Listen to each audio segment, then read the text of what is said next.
What is up, Iwu crew? Today we are taking a look at cases with unexpected and surprising twists. Some of these cases are so unbelievable that you just may think they are from a movie script rather than real life, but each and every one of them is 100% true. Our first case is shocking and complicated, with more twists than you will ever see coming. This is not your typical story of murder. It is more than just one tragedy, but many wrapped up together in an almost unbelievable way. As a teenager, Sharon Marshall appeared to have the whole world open to her.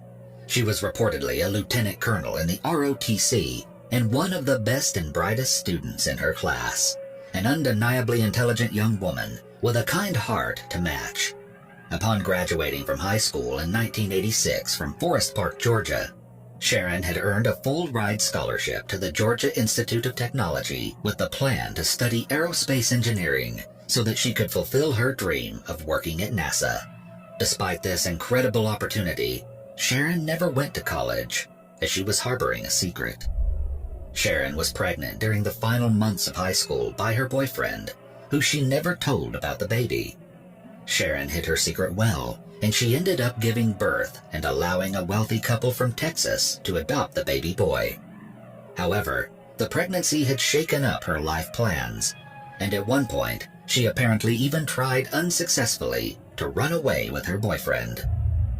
After losing her chance to attend college, Sharon ended up moving to Tampa, Florida for a new start with a man named Franklin Delano Floyd.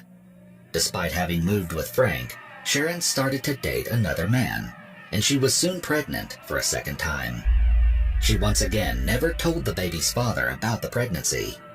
This time, however, she chose to keep the child and raise it with Frank. Sharon gave birth to her son Michael Grégory Marshall in 1988. Frank and Sharon had a complicated relationship. It wasn't quite clear if it was romantic or not, but the two lived together and both provided for Sharon's son Michael. Frank worked as a painter, but he frequently suffered from a bad back, and so he was rarely able to actually work. Because of this, Sharon became an exotic dancer to provide for them, but they also began to rely on welfare checks to survive. Her co-workers thought of Sharon as kind and friendly, but she was especially close to an 18-year-old co-worker named Cheryl Camesso. Despite the women's friendship, Frank and Cheryl were known to have frequent disagreements, though there were reports that the two of them may have been involved in a brief relationship. On a weekend in 1989, Frank, Sharon, and Cheryl went on a boating trip together, where a fight broke out between Cheryl and Frank. Following the argument, Cheryl allegedly reported Sharon to social services for misrepresenting her true income as an exotic dancer. Sharon had been hiding some of the money she made to still get checks from the government, but Cheryl's call meant that Sharon no longer qualified for welfare aid. Enraged by Cheryl's actions, Frank went to the club where Sharon and Cheryl both worked and confronted her just outside the business. Witnesses reported that Frank actually punched Cheryl in the face during the altercation. Shortly after, Cheryl left her father's house to travel to stay with a friend, but when she never called her dad to tell him that she had arrived safely, he reported her missing. Her abandoned Corvette was discovered at the airport, and an investigation ensued to find the missing woman.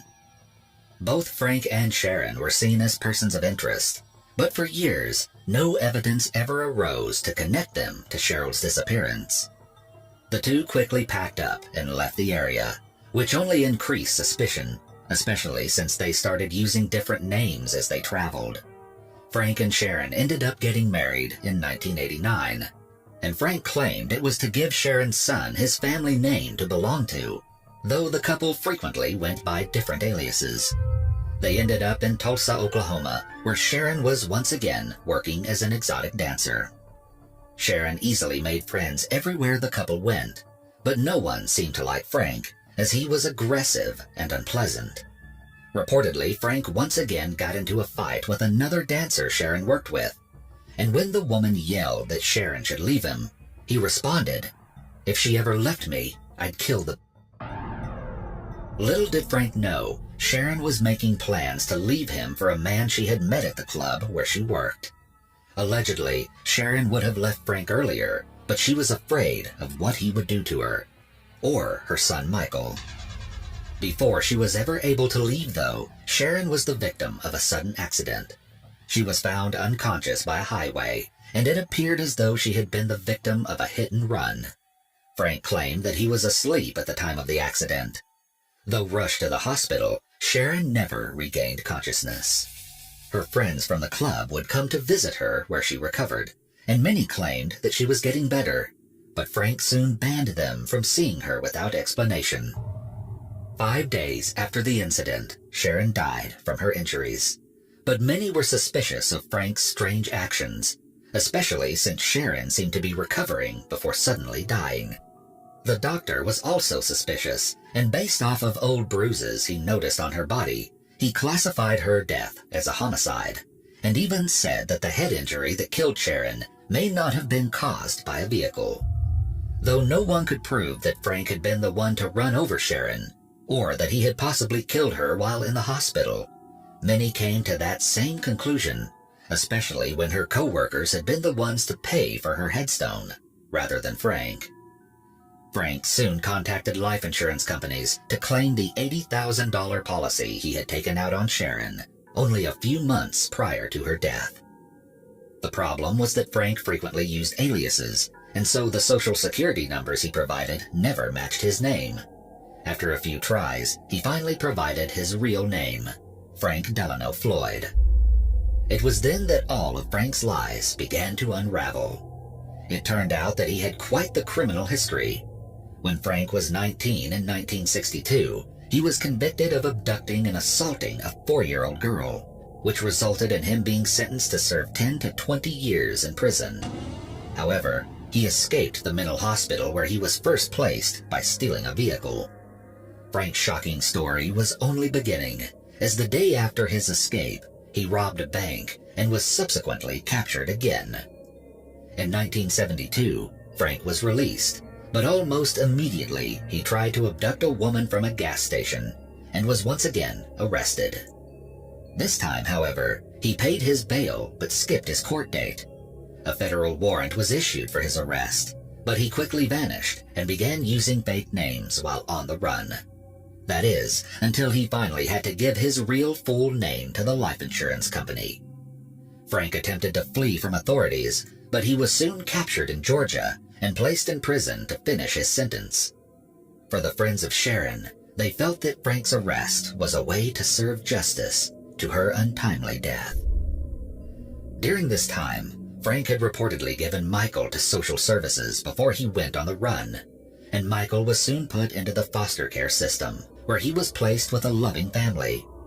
However, everyone was shocked by the little boy's behavior, as he appeared to be nonverbal and would only scream and moan to communicate.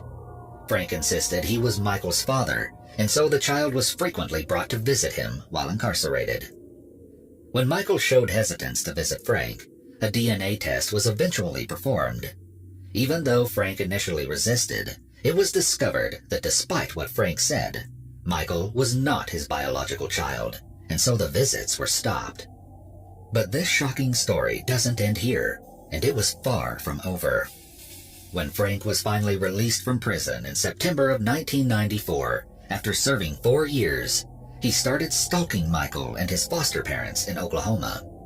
He knew he would never be given custody of the child, and so he devised a plan to take him. On September 12, 1994, Frank showed up at Michael's elementary school and demanded to see the principal, James Davis. When he wasn't allowed to take Michael, Frank pulled out a gun and threatened Davis. Michael was finally collected, all without alerting anyone at the school, and Frank forced the principal under gunpoint to take the two of them to an area a few miles from the school grounds. There, Frank tied Davis to a tree, leaving him unharmed, and fled with Michael and Davis's truck. When the abduction was finally known, a frantic search began, but it would take 2 long months for anything to be discovered. Frank was found in Louisville, Kentucky, and arrested, but there was no sign of Michael. Even after extensive searches, there was no trace of what had happened to the little boy, and Frank refused to tell anyone. Talking about Michael to the police, Frank stated, "It's none of your business where he is, nor do I care how much any of you in Oklahoma miss him or love him." The first of many twists was revealed during Frank's trial for kidnapping Michael. In 1995, skeletal remains were found covered in vines in Pinellas County, Florida. The remains weren't immediately identified, but an investigation determined that the victim had died from a beating and 2 gunshot wounds to the head. Later that year, a mechanic in Kansas purchased a truck at an auction, and inside he found a large envelope filled with 97 photographs depicting a woman who had been beaten and bound. The truck had once been in the possession of Frank Floyd, who had stolen it while he was passing through the area in 1994, before eventually abandoning it. The photos were compared to the unidentified remains, and a wound to the photographed woman's cheekbone matched one on the recovered skull. The skeleton was soon named as belonging to Cheryl Camesso. Frank was convicted for kidnapping Michael, who still hadn't been found, but was classified as missing, and he was consequently sentenced to 52 years in prison. He then went on trial for the murder of Cheryl Camesso, where he was found guilty and sentenced to the death penalty. But the photos uncovered in the truck revealed something else even more shocking, bringing to light another twist in this case. The pictures also showed Frank assaulting a young girl, but these images were much older than the ones of Cheryl. A search began to find the identity of the girl. This is where the case took an alarming turn. It wasn't until 2014 that Sharon's true identity was officially uncovered. To find the truth about Sharon and the pictures, we have to go back. After being released from prison, and while he was on the run for attempted abduction, Frank got married in the mid-1970s to Sandy Chipman. At the time, he had used the alias Brandon Williams, and so Sandy hadn't known who he really was. The marriage was far from romantic, especially as it had begun with them tying the knot at a truck stop. Sandy had 4 kids at the time, and she herself didn't have the cleanest record. She left her kids in Frank's care when she had to spend 30 days in jail after being caught passing bad checks. When Sandy was finally released from prison, she found that her house was empty and her children gone. It appeared that Frank had taken them and moved. It took Sandy years to figure out where her children had ended up, but she eventually found 2 of her daughters, Allison and Amy, living with a social services group. Despite this, Sandy couldn't locate her oldest daughter, Suzanne, or her son, Philip. Her son was eventually found when, as a grown man, Philip came forward and had a DNA test to reveal that they were related. Frank had put him up for adoption, but what happened to Sandy's oldest daughter is even more shocking. Sharon Marshall's real name was Suzanne Marie Savarkis, and she was the daughter of Sandy Chipman. In a truly alarming twist, Frank had taken Sandy's children and split them up over different social services groups, but raised Suzanne as his own daughter. Frank and Suzanne moved frequently and across several different states. Frank told many different stories to those around him about how he had come to care for the young girl, but in most, he claimed to have rescued her when she was abandoned by her parents. At this time, he was calling her by the alias of Tanya Hughes. Yet by the time that the young girl graduated from high school, she was going by the name of Sharon Marshall. It turns out that Sharon was kidnapped as a child by Frank, her own stepfather, who raised her, frequently assaulted her, later married her when she was an adult, possibly killed her, and then kidnapped her child after she died. It was a twist that investigators found too unbelievable to be real, and yet it was true. Also revealed in 2014 was that after almost 20 years of lies, Frank finally admitted to what many had suspected by this time, that he had murdered Michael by shooting him while on the run. He had hidden his body along Interstate 35, but an intensive search didn't reveal anything. It was later concluded that Michael's body may have been eaten by wild hogs in the area. Frank Floyd was never found guilty of Sharon's murder, though popular consensus believes he is also guilty of this crime. To this day, he refuses to talk about Sharon's death. Frank is still awaiting his penalty for Cheryl's murder on death row. Our next case is no less shocking or tragic. On August 24, 1980, Grégory Villemin was born to his parents Jean-Marie and Christine Villemin. The family lived in La Panche-sur-Vaillon in eastern France, where Jean-Marie worked as a factory foreman after being promoted. The couple had just moved into a newly built home soon before welcoming their bright baby boy. By all accounts, the family was happy and successful. But then things took a startling turn. The Villemin family began receiving anonymous threatening letters and phone calls promising revenge against Jean-Marie. The letters and calls never specified what the sender wanted revenge for, only that they were seeking it. Over 4 years, the threats continued and expanded to include Jean-Marie's parents as well.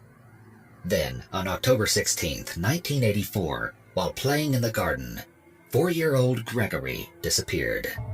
Christine quickly noticed that her son wasn't on the front yard anymore and called the police. As the police began their search, Christine drove around the nearby small village in a panic. No trace of the 4-year-old could be found. As the search continued, Grégory's uncle received an anonymous phone call that stated, "I've kidnapped the boy. I've strangled him and I've thrown him in the river Bayonne. I have my revenge." The next day, before anything could be further explored, Jean-Marie found a letter that appeared to be posted to them at the time Grégory was taken. It read, "I hope you die of grief, boss. Your money won't bring back your son. Here's my revenge, you..." Grégory's body was found later that day near Docelle in the Bayonne River, only 7 kilometers from his home. He had been drowned with his hands and feet bound and his wool hat pulled over his face. His family was absolutely devastated. The case of Grégory's murder, which horrified the French public, became known as the Affaire de Grégory. The killer was soon referred to as Le Corbeau, or the Crow, based off of a famous French film that had a similar theme to the threatening notes the family had received. After intense investigation, police had a suspect narrowed down by handwriting experts who analyzed the ominous letters and a key witness statement. In 1985, Bernard Laroche, Jean-Marie's cousin, was arrested and questioned based on a statement from his 15-year-old sister-in-law. But Laroche denied being the Crow, and soon his sister-in-law took back her statement, saying that it had been coerced. Even though Laroche was eventually cleared and freed, Jean-Marie stood in front of reporters and made a vow that he believed Laroche was guilty of murdering his son, and that he would kill him. But the case took another shocking twist on March 25, 1985, when the handwriting experts determined that Grégory's own mother, Christine, may have written the threatening letters. Only 4 days later, Jean-Marie went to Laroche's work, determined to avenge the death of his son, and not believing that his wife was guilty. There he shot and killed his own cousin as he was leaving the building. Jean-Marie was convicted of murder and sentenced to 5 years in prison. In July of the same year, Christine was charged with the murder of their son. She was pregnant with twins at the time, but went on a hunger strike to protest her innocence.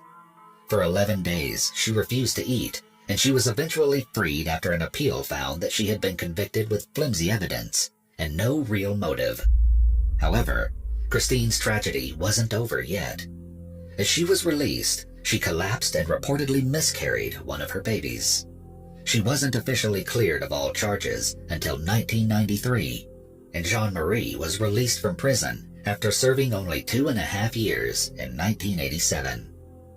After so much turmoil, the Villemin family was still no closer to knowing who had killed Grégory. For decades after Grégory's death, the case continued to haunt France and was reopened and re-examined with tests done to the letters the rope used to bind him, and DNA testing on Grégory's clothing and the saliva on the stamps used to post the letters. But it was no use. All was found to be inconclusive. In 2017, the case was once again reopened, and this time there was new evidence which resulted in 3 arrests, once again shocking France.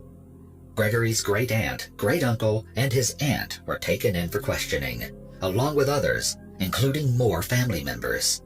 The aunt was eventually released, but the great-aunt and great-uncle refused to speak to police at all.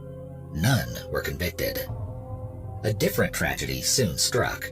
When the magistrate, Jean-Michel Lambert, who was in charge of the first investigation, took his own life because of the pressure and criticism he faced with the case still being unsolved 33 years after Grégory's death.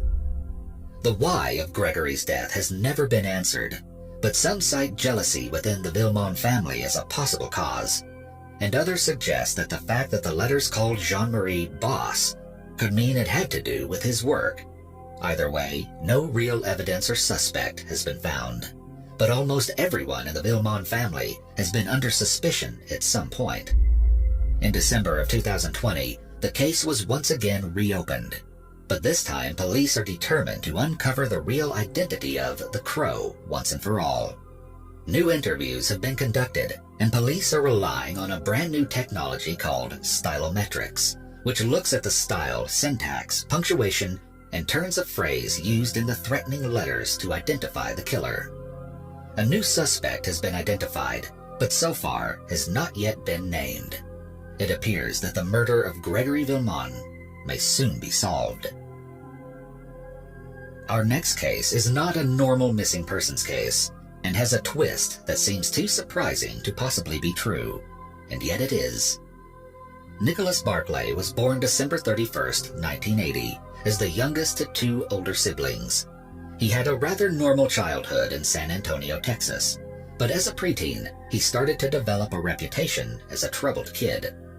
Nicholas was known to have a history of fighting physically and verbally with his mother, skipping school, threatening his teachers, stealing shoes, and even breaking into a convenience store.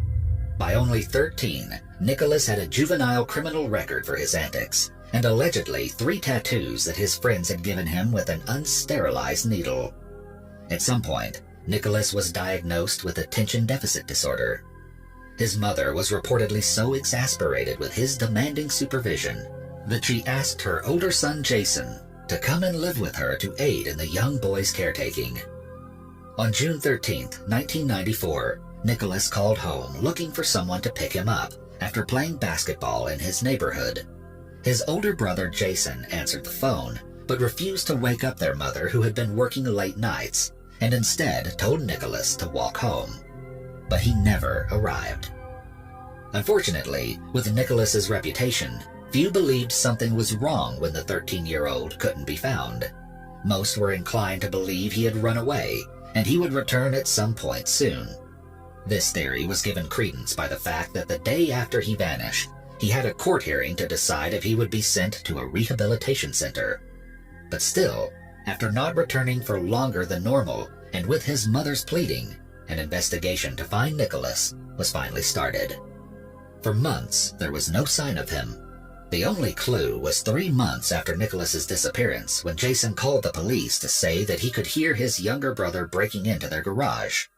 Yet, when police arrived, there was no evidence of forced entry, nor any sign of Nicholas, but they couldn't understand why Jason would lie about such a thing.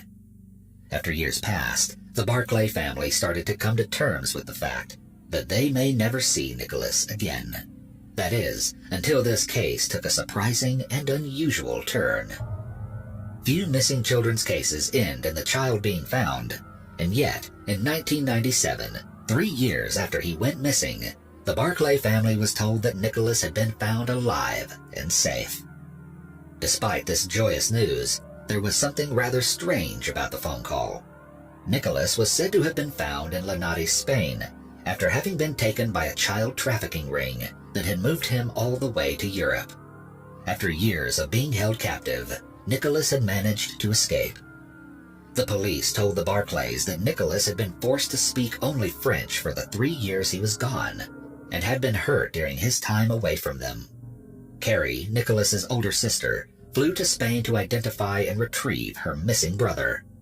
Things did not go as planned, though, as Nicholas appeared afraid of his sister, especially the fact that she might not recognize him and force him to remain in Spain. When he finally allowed Carrie to come and see him, he kept a baseball hat and sunglasses on, yet Carrie said that she knew he was her brother. The two spent some time together to get reacquainted, as Nicholas claimed that he had very little recollection of his life before being taken, as his mind had blocked it out as an emotional response. When Carrie showed him family photos, Nicholas appeared to remember certain things and people, such as asking her if Grandpa was still in. Before he was allowed to return home with Carrie, though, Nicholas had to pass a test where the police showed him family photos that Carrie hadn't gone over with him, and he had to correctly identify the people in them. Nicholas only made one small mistake, and so he was allowed to return home to Texas with Carrie. Even though the Barclays were delighted to finally have Nicholas back, there were a few things that they couldn't ignore. One being the most obvious, which was the fact that their brother had been blonde with blue eyes when he was taken, but the boy who came back from Spain had dark hair and brown eyes. Nicholas had an extraordinary explanation for his change in appearance. He said that to keep his identity a secret, the people who had taken him had performed experiments to change his hair and eye color so that no one would recognize him as Nicholas.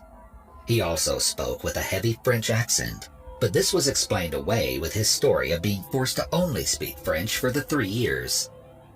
The family was so relieved to finally have Nicholas home that they actively ignored some of the things authorities raised concerns about, and even told investigators to close the case. A film crew heard about the amazing story and asked to follow the Barclays around to document how Nicholas was adjusting to returning to his family. They agreed, and that was when everything started to fall apart. A local private detective was working with the crew and became increasingly suspicious of the French-speaking, dark-haired Nicholas. He began his own investigation and took a picture of Nicholas's ears to compare to earlier photos.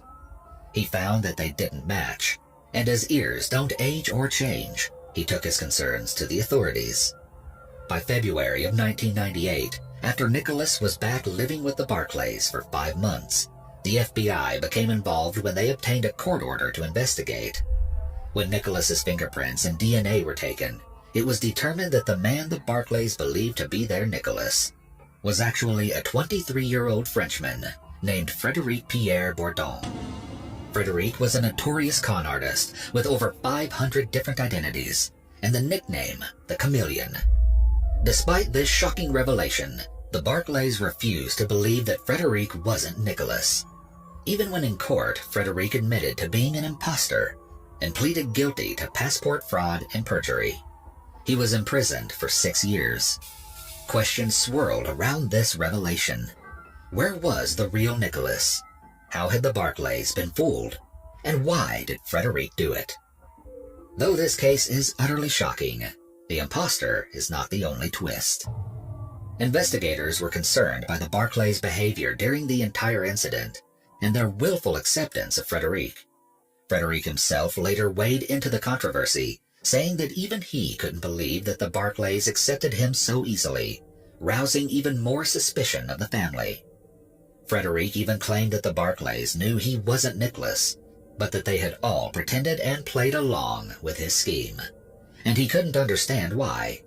He reported that when he met Carrie, she had fed him knowledge about the family, telling him who everyone was and what to remember. She had allegedly helped him pass the police's test before being allowed to go to the U.S. Frédéric also said that Jason had never accepted him, nor pretended to. In fact, all he had said to Frédéric upon meeting him was, "Good luck." The phone call Jason had made 3 months after Nicholas disappeared suddenly became a clue, as police said that those types of calls aren't unusual when someone has been murdered, as the murderer often attempts to make it seem like the victim may still be alive after killing them. And this is exactly what the private investigator and Frédéric believe happened. He believes that the family accepted him so willingly because they had killed Nicholas, or Jason had, and were more than happy to cover it up by claiming he was the real Nicholas. Before Jason could be investigated, he died from a drug overdose. It is reported that he had long been battling a cocaine addiction. No other evidence appeared, and the case went cold. Frédéric finished his jail sentence and went on continuing to steal identities across Europe.